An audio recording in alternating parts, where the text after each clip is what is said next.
우리 옆에 계신 분들과 정답고 환한한 걸로 함께 인사하겠습니다. 함께해서 기쁘고 행복합니다. 은혜 자리에서 은혜 받읍시다. 제 목소리 잘 들리세요? 감사합니다. 어저께 아동센터에서 그 역사 박물관 막 이렇게 돌아다니는데 제가 뒤에서 이제 애들 막 이렇게 잘 떨어지지 않도록 그 줄을 이렇게 잘 세웠는데 어제 날씨가 어땠어요? 네, 추웠습니다. 제가 목감기가 걸려서 말소리가 잘 안 들리면 어쩌나 하고 걱정했는데 우리 사랑하는 가족분들 잘 들린다고 하니 감사합니다. 월드컵이 한창입니다. 제가 이 월드컵 얘기를 했을 때 우리 성도님들이 이 월드컵 얘기하면 반응을 가질까?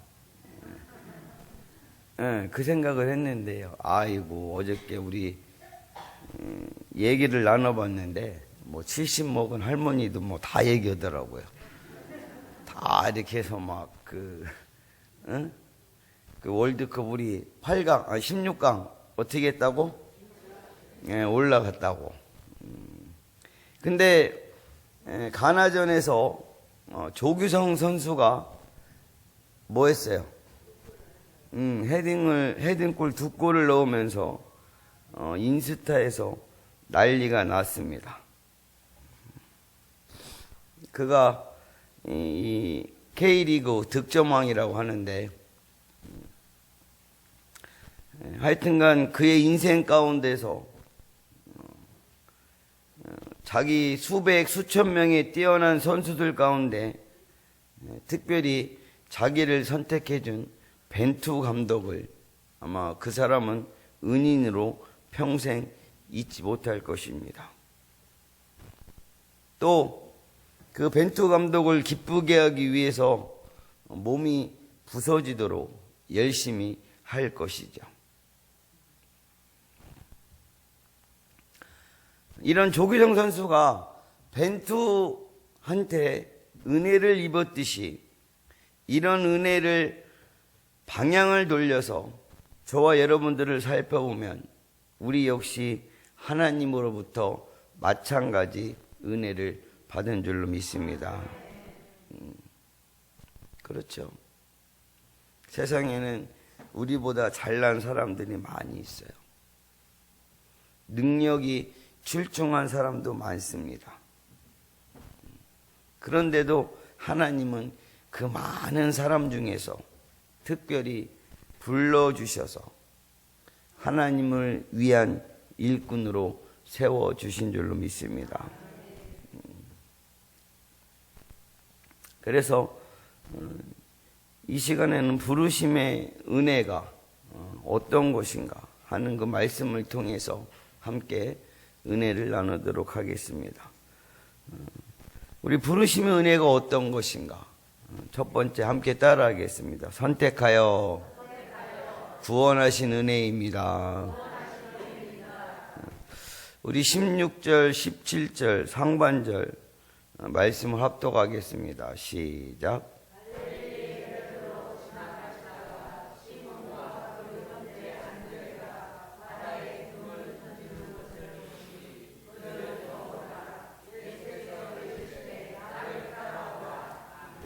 아멘. 그 다음 19절, 20절 말씀.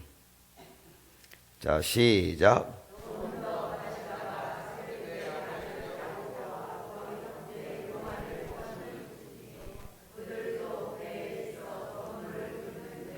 곧 부르시니 그 아버지 세베대를 품꾼들과 함께 배에 버려두고 예수를 따라가니라. 아멘. 오늘 예수님은 일상 가운데서 일을 하고 있는 시몬과 안드레 그리고 야고보와 요한을 부르셨습니다. 성경은 그들이 각각 그물을 던지고 그물을 깃고 있었다고 말합니다.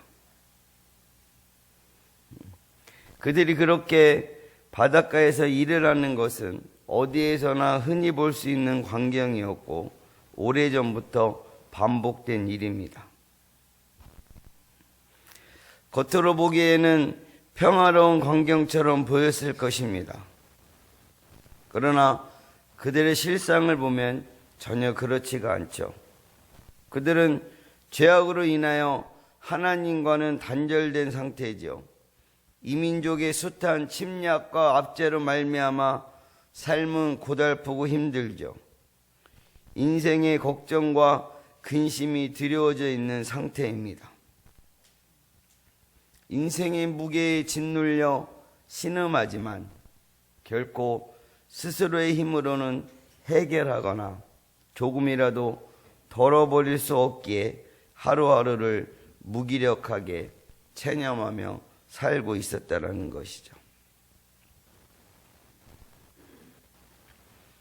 그런데 그들의 무기력하고 체념된 삶을 흔들어 깨우는 일이 생겨났습니다. 그것은 모든 유대인들이 그토록 사모하며 오랫동안 기다려왔던 하나님 나라가 가까이 임함을 선포한 메시아가 나타난 것이죠. 그리고 그들이 정말 상상하지도 못했던, 기대하지도 못했던 일이 일어났습니다. 바로 하나님께서 보내신 메시아 주님께서 그들이 있는 곳에 친히 오셔서 그들을 손짓하여 부르시고 그들에게 나를 따라오라고 친히 말씀하신 것입니다. 이 부르심은 가장 기본적으로 그들의 삶을 휘감았던 절망과 죽음과 죄악으로부터 구원을 의미하는 것인 줄로 믿습니다.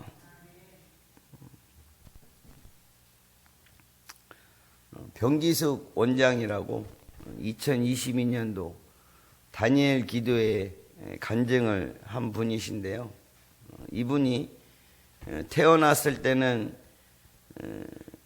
우량하에 나갈 정도로 튼튼했는데 그 뇌연모기에 물려가지고 한 일주일 동안 사경을 헤맨 뒤에 눈을 떠보니까 목 밑으로는 아무것도 움직이지 못하고 목만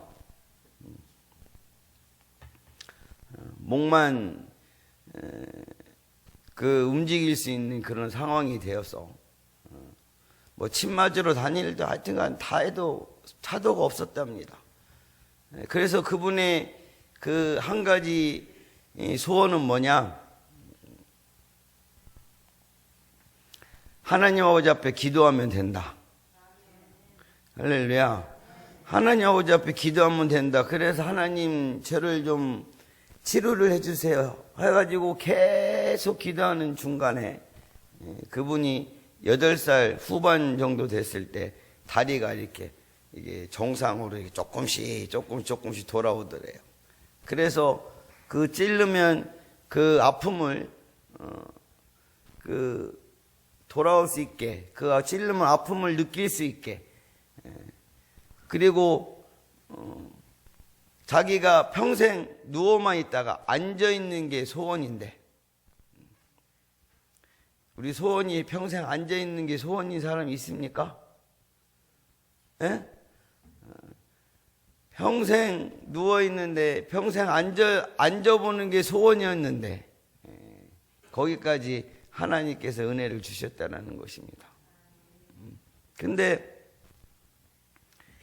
그 화장실을 못 가고 그러니까 자기 부모님이 자기를 이렇게 학대하는데 너무 견디기 힘들다라는 것입니다. 그래서 자신이 6번째까지 자살을 시도했답니다. 근데 다 미수에 그치고 마지막 그 6번째 그 자살을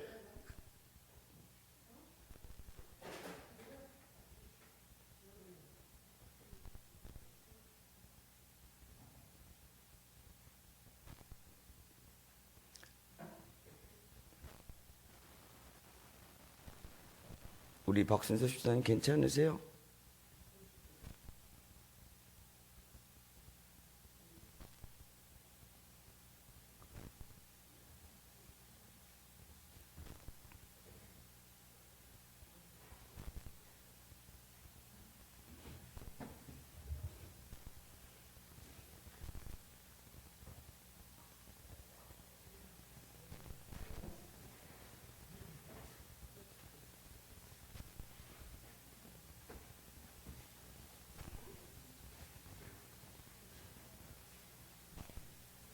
다윗, 저 얼른 좀 그거 해드려.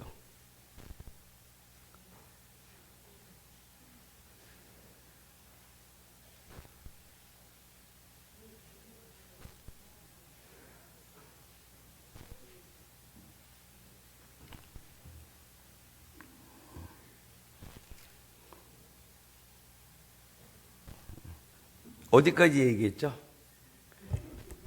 에? 그 6번 그 자살을 시도했는데 맨 마지막에 하나님이 너 왜 죽으려고 하느냐? 너 왜 죽으려고 하느냐? 내가 너를 살려놨는데 왜 죽으려고 하느냐? 그 음성이 자기의 귓가에 막 때리더래요. 그래서 그분이 그때부터 자살할 생각은 전혀 버리고 걷지도 못해. 일어나 앉지도 혼자 이제 겨우 일어나 앉는 거 그거 하나에. 그래서 그분이 장애인 사역을 시작했답니다. 택한 백성한테 뭐한 백성이라고요? 택한 백성한테 하나님께서 구원의 은혜를 주셨는데 내가 왜 죽냐 이거죠. 우리 사랑하는 가족분들 휠체어에 앉아서 평생을 살아가는 그 인생인데 뭐에 받은 인생이라고요? 택함을 받은 인생이라는 겁니다. 우리 사랑하는 가족분들이 하나님 아버지 앞에 내가 걷고 안고 그 은혜만으로도 택함을 받은 백성이라고 그렇게 고백할 수 있는 그런 믿음을 가지셨으면 좋겠습니다.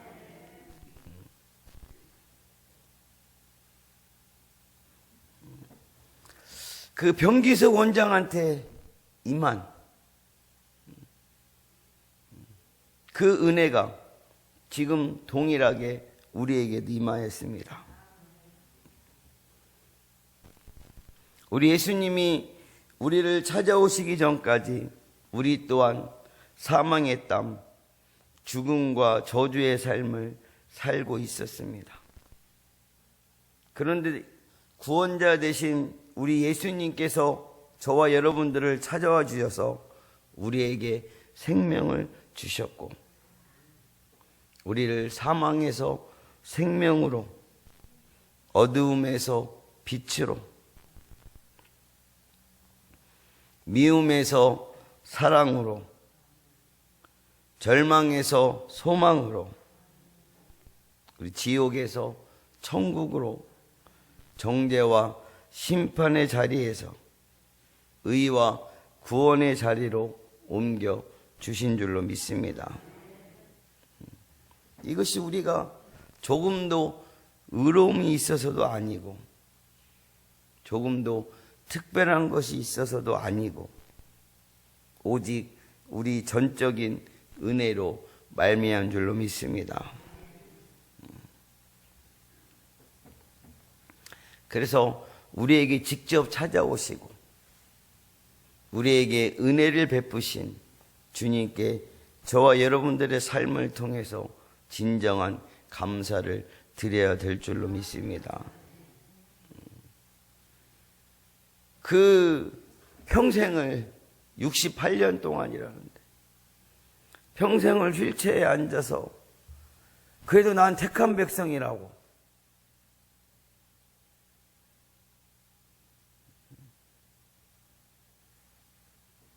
그렇게 살아가고 있는 그분을 봤을 때 저도 하여튼 감사했습니다. 그럴 때 우리가 맡고 있는 사명이 좀 많아도 우리가 지금 처한 형편이 좀 힘들어도 그것으로 불평이 나오는 것이 아니라 하나님의 긍휼을 받은 자로서 우리는 더욱더 기뻐해야 되고 더 열심히 맡겨진 사명을 감당함으로써 삶을 통하여 우리에게 감사가 넘쳐야 할 줄로 믿습니다. 그래서 언제가 감사가 넘치는 삶을 통하여 하나님의 은혜를 기억하는 삶을 살아가시는 귀한 분들이 되시길 예수님의 이름으로 간절히 축복합니다.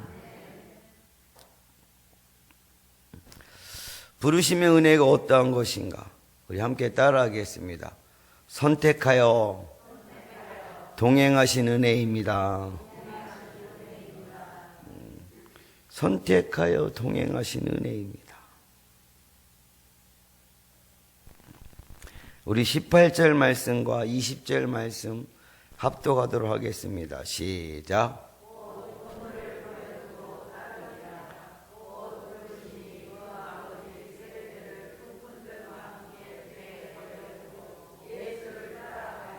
아멘. 18절과 20절에 공통적으로 나오는 단어가 있습니다. 따르니라, 따라가니라. 이것은 제자들이 주님을 따라갔음을 알려주는 말씀입니다. 그런데 이 말을 다르게 해석하면 제자들이 주님과 동행하였음을 알려주는 말인 줄로 믿습니다.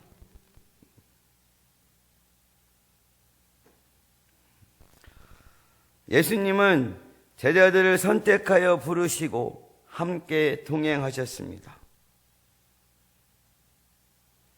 물론 제자들은 주님과 함께하면서 주님의 시중을 들기도 하고 주님이 말씀을 가르치거나 병 고치는 사역을 하실 때 옆에서 돕는 일을 하였을 것입니다. 예수님은 이 제자들의 도움의 손길이 필요한 것이 목적이 아니라 함께 있는 자체를 하나의 목적으로 생각하셨습니다. 마가복음 3장에 보면 예수님께서 제자들을 선택하신 이유에 대해서 말씀하고 있는데 첫 번째가 자기와 함께 있게 하시기 위해서라고 말씀하고 있습니다.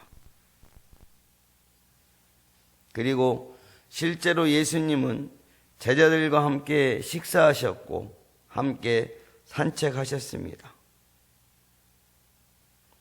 그리고 그들의 대화를 듣고 대답하셨고 때로 그들의 간구를 들으시고 필요한 것을 주셨습니다. 그래서 제자들은 더 이상 삶의 질병과 고통에 눌리거나 두려움으로부터 떨 필요가 없게 되었습니다. 더 이상 외롭지 않게 되었습니다. 왜냐하면 눈만 뜨면 보이는 곳, 손만 벌리면 잡히는 곳, 바로 거기에 주님이 함께 계셨기 때문입니다. 변기석 원장이요, 장애우들을 이렇게 찾아가고 할 때 그 휠체어를 타고 다니고 그리고 업고 다니고 그래서 하나님한테 기도했답니다. 하나님,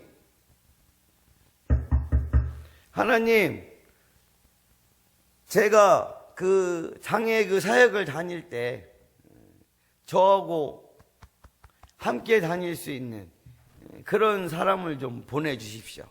붙여주십시오. 그래서 어떻게 됐을 것 같아요? 에?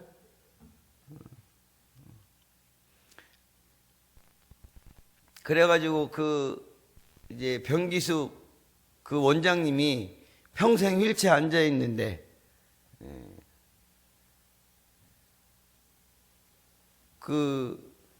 결혼도 못할 것 같고, 아기는 낳을 수 있을 것 같아요?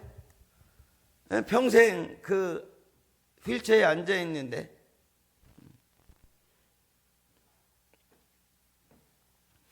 그런데 하나님께서 그 교회에 같이 있던 전도사를,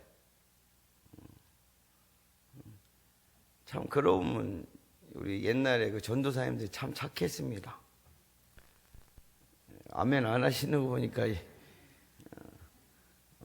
아주 인물도 잘나셨습니다.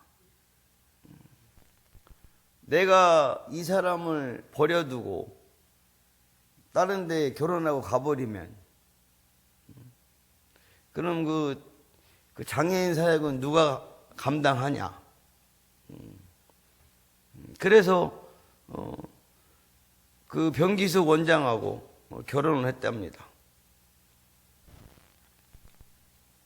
그리고 그 병기숙 원장과 결혼을 하고 또 이렇게 부부 생활하다 보니까 되더래요. 그래서 저기 병원에 가서 아기 임신할 수 있겠느냐? 임신할 수 있다라는 것입니다. 그래서 아기를 임신해가지고 아기 2명이나 낳았습니다.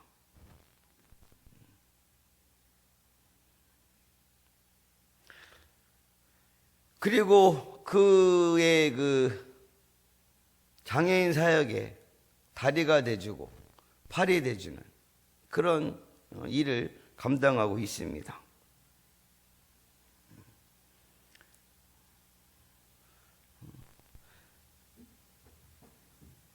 제자들과 함께 하셨던 주님이 지금 우리 가족분들과 함께하고 계시는 줄로 믿습니다.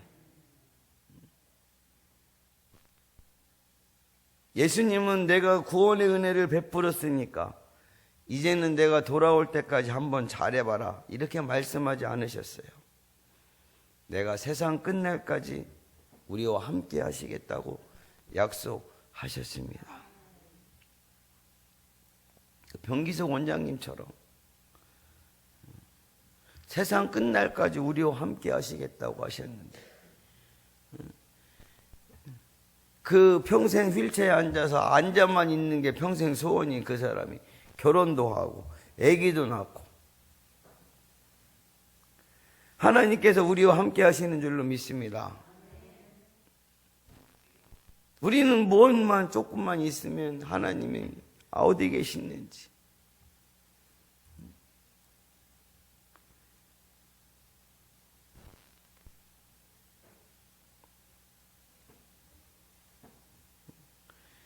정말로 하나님이 우리와 함께 계십니다.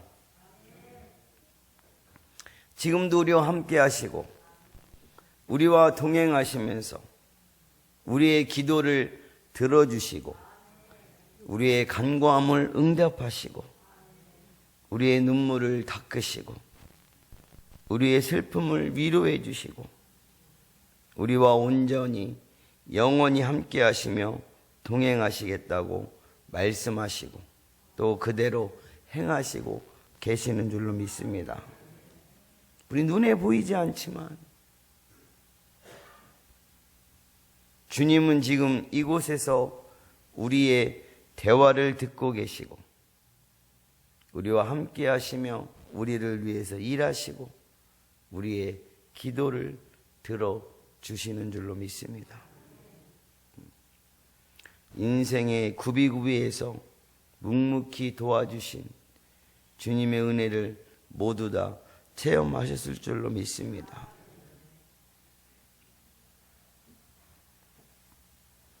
사랑하는 버가족 여러분, 우리 주님은 우리와 함께 하시고 동행하시는 임마누엘의 하나님이신 줄로 믿습니다.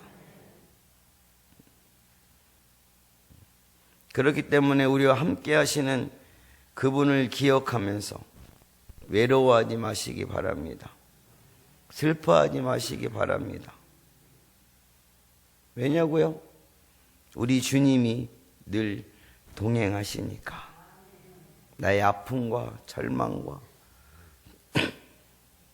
고통을 우리 주님이 다 감당해 주시고, 아니 다 감당해 주시고 계시니까 저와 여러분들이 기억해야 될 것, 이것을 꼭 기억해야 될 줄로 믿습니다. 우리 주님이 다 감당해 주시고 계세요.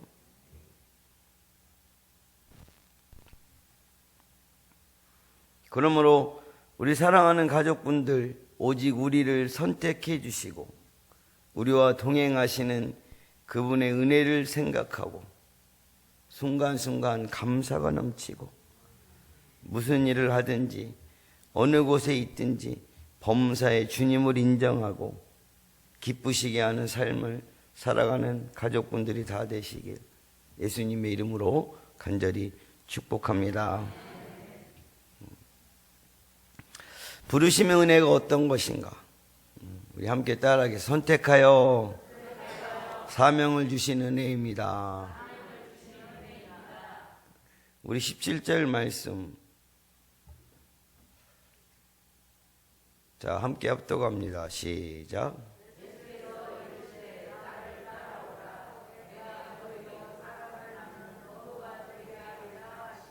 아멘.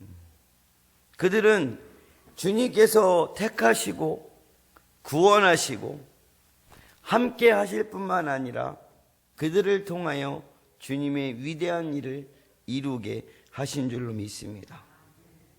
즉 영광스러운 사명을 주셨죠. 본문에서도 제자들을 향하여 사람을 낚는 어부가 되게 해 주시겠다고 말씀하십니다.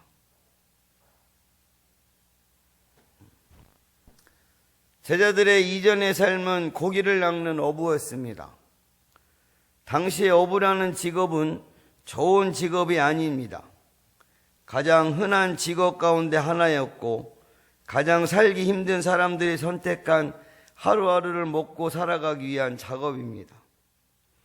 고기가 많이 잡히면 그것으로 기뻐하고 고기가 적게 잡히면 걱정하며 살다가 점차 쇠약해지는 육체를 한탄하며 소망이나 희망 없이 주목에 이르게 되는 것이 바로 그들에게 정해진 운명이었어요.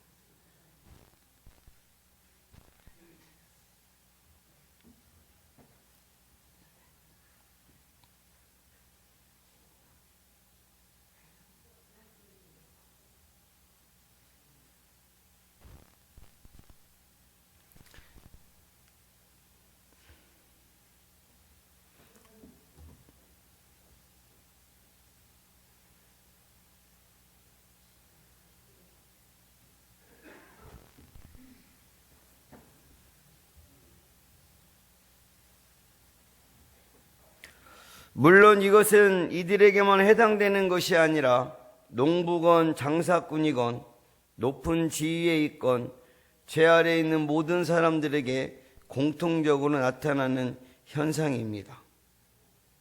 아무리 발버둥 쳐봐야 죽음이라는 인간의 숙명을 결코 벗어날 수 없습니다. 아무리 많이 쌓아놓고 아무리 많이 배우고 아무리 많은 힘을 가졌더라도 모든 것은 죽음 앞에 헛된 것이 되고 마는 것입니다. 그런 죄인들을 선택해 주시고 구원해 주시고 또 하나의 귀한 사명을 주셨습니다.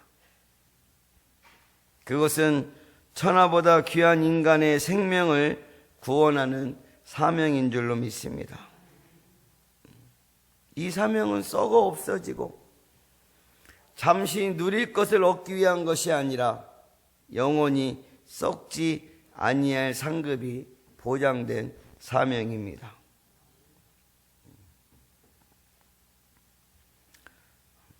그 병기수 원장도요, 그때 시작해서 한 그 장애인 사역을 지금까지, 지금도 이렇게 앉아있지 못하는데 그 사람이 막 서류도 막 다 작성하고 그래서 지금까지 그 장애 사역을 감당하고 있다라는 것입니다. 평생을 휠체어만 앉아있는 사람이.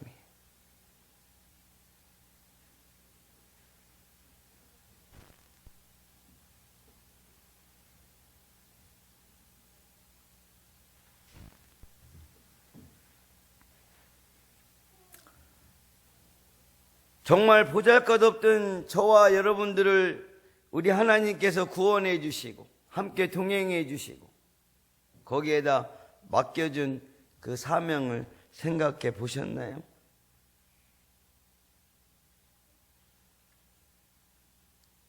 우리 복음을 전하는 그 사명에는 우리 사랑하는 가족분들은 어떻게 생각하시나요?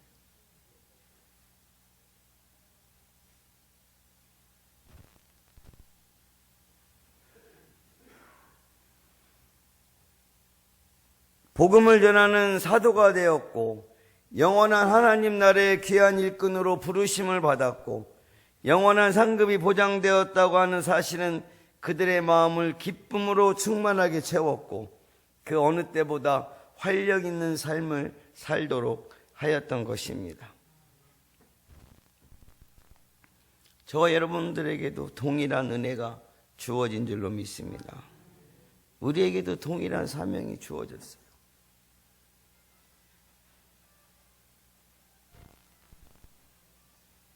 사랑하는 부가족 여러분,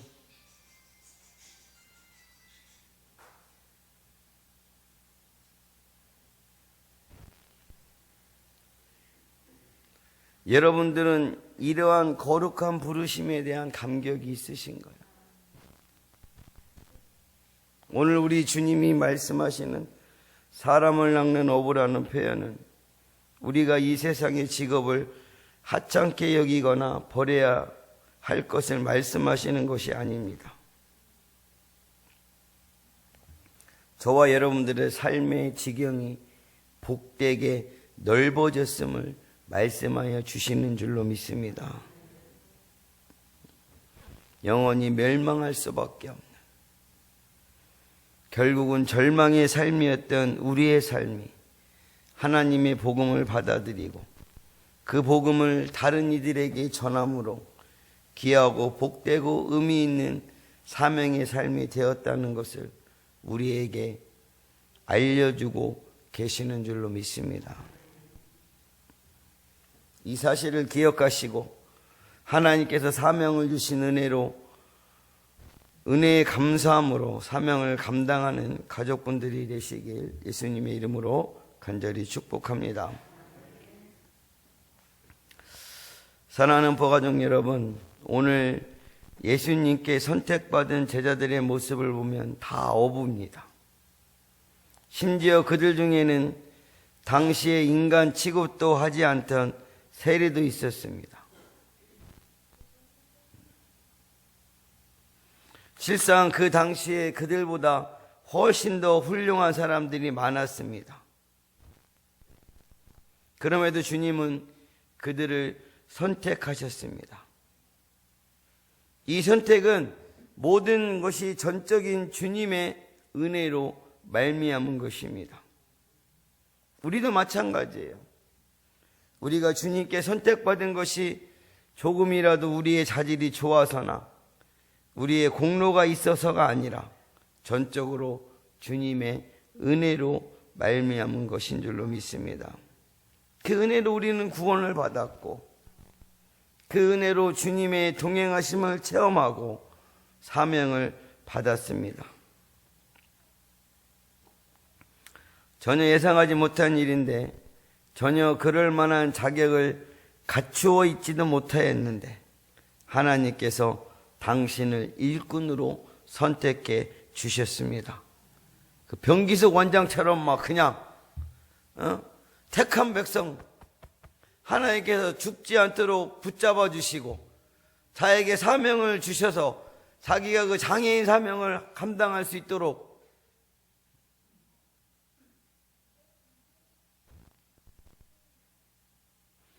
우리 사랑하는 가족들도 하나님의 일꾼으로 선택해 주신 줄로 믿습니다. 그래서 우리가 받은 은혜는 참으로 감동적인 것이고 감격스러운 것이고 또 감사한 일인 줄로 믿습니다. 우리 가족분들이 하나님께서 하나님의 크고 놀라운 부르심의 은혜를 받은 분들로서 선택받은 감격을 잊지 마시고 이 세상 삶이 다할 때까지 하나님이 우리에게 맡겨준 사람을 낚는 어부로서의 사명을 힘써 감당하며 하나님께 영광을 돌리는 귀한 분들이 되시길 예수님의 이름으로 간절히 축원합니다. 기도하겠습니다.